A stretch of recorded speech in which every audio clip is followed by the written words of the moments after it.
আসসালামু আলাইকুম রহমতুল্লাহ। বন্ধুরা, আজকে ফজরের পর তেলাওয়াতের কিছু অংশ আপনাদের সামনে উপস্থাপন করব। আহ, আজকে যেটা আমি বাছাই করেছি আপনাদের সামনে উপস্থাপন করার জন্য, সেটা হলো সূরাতুল বাকারা এর 28 নম্বর আয়াত। সেই 28 নম্বর আয়াত আমাকে সবসময় ভাবায়, হয়তো আপনাদেরকেও ভাবাবে যদি আপনারা তেলাওয়াত অর্থ সহকারে শুরু করেন, ইনশাআল্লাহ। এবং এখানে বলা হয়েছে, আউযু বিল্লাহি মিনাশ শাইতানির রাজীম, বিসমিল্লাহির রহমানির রহিম। كيف تكفرون بالله وكنتم أمواتا فأحياكم ثم يميتكم ثم يحييكم ثم إليه ترجعون। কাইফা তাকফুরুনা বিল্লাহ, বলছে কাইফা তাকফুরুনা বিল্লাহ, তোমরা আল্লাহকে কিভাবে অস্বীকার করবে?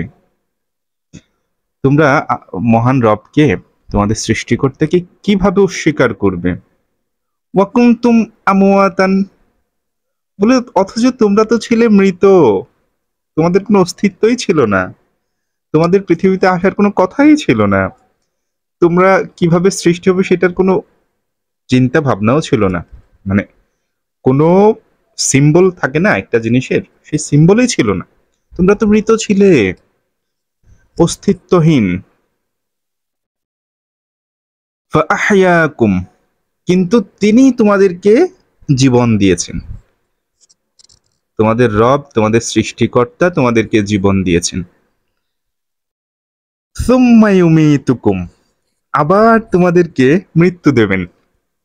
সো দেখেন, আমরা আল্লাহ তাআলা জিজ্ঞেস করছেন তোমরা কিভাবে তোমাদের রবকে, মহান আল্লাহকে অস্বীকার করবে, অবজ্ঞা করবে কিভাবে, অথচ তোমরা তো মৃত ছিলে, তোমাদের অস্তিত্ব ছিল না। তিনি তোমাদেরকে জীবন দিয়েছেন, তিনি আবার তোমাদেরকে মৃত্যু দিবেন। সুম্মা ইউহয়িকুম, এরপর আবার তোমাদেরকে তিনি জীবন দান করবেন, আবার জীবিত করবেন। সুম্মা ইলাইহি তুরজাউন, এবং তোমাদেরকে একদিন তার কাছেই ফিরিয়ে নেওয়া হবে। তো সব মানব জাতিকে উদ্দেশ্য করে বলছেন আল্লাহ তাআলা, বলে তোমরা কিভাবে তোমাদের রবকে অস্বীকার করো? কাইফা তাকফুরুনা বিল্লাহ ওয়া কুনতুম আমওয়াতান, তোমরা ছিলে মৃত, মৃত মৃত ছিলে, তোমাদের কোনো সিম্বলই ছিল না পৃথিবীতে, তোমাদের কি বলবো, অস্তিত্বই ছিল না। বা হায়াকুম, তিনি তোমাদেরকে জীবন দিয়েছেন, হায়াত দিয়েছেন। সুম্মা ইউমীতুকুম, তিনি আবার তোমাদেরকে মৃত্যুদান করবেন। সুম্মা ইউহয়িকুম, আবার তিনি তোমাদেরকে জীবন দান করবেন।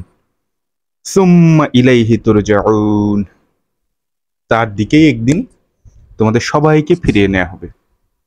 সো দেখেন, আমরা এসছি পৃথিবীতে, কিছু কাল আমরা অবস্থান করছি, তারপর আমাদের আবার মৃত্যু আসবে, তারপর আবার আমরা কবর জীবনে চলে যাব, আলামে বারজাখ, তারপর আবার পুনরুত্থান দিবস হবে, বিচার দিবস, তারপর আবার আমরা আমাদের ডেস্টিনেশন, ফাইনাল ডেস্টিনেশন আমাদের নির্ধারিত হয়ে যাবে, আমরা জান্নাতে অথবা জাহান্নামে চলে যাব আমাদের কর্মফল অনুযায়ী। এবং এটা বিশ্বাস করার কোনো সুযোগ নাই যে আমি কিংবা আমরা কর্মফলের মাধ্যমেই শুধুমাত্র কি কোথায় যাব, জান্নাতে যাব। আল্লাহু আকবার। এটা আমি জানি না, আসলে আমার আরো পড়াশোনা করতে হবে এই ব্যাপারে, যে আল্লাহর রহমত ছাড়া, রহমানুর রহিমের দয়া ছাড়া জান্নাতে প্রবেশ করা খুব কঠিন কাজ।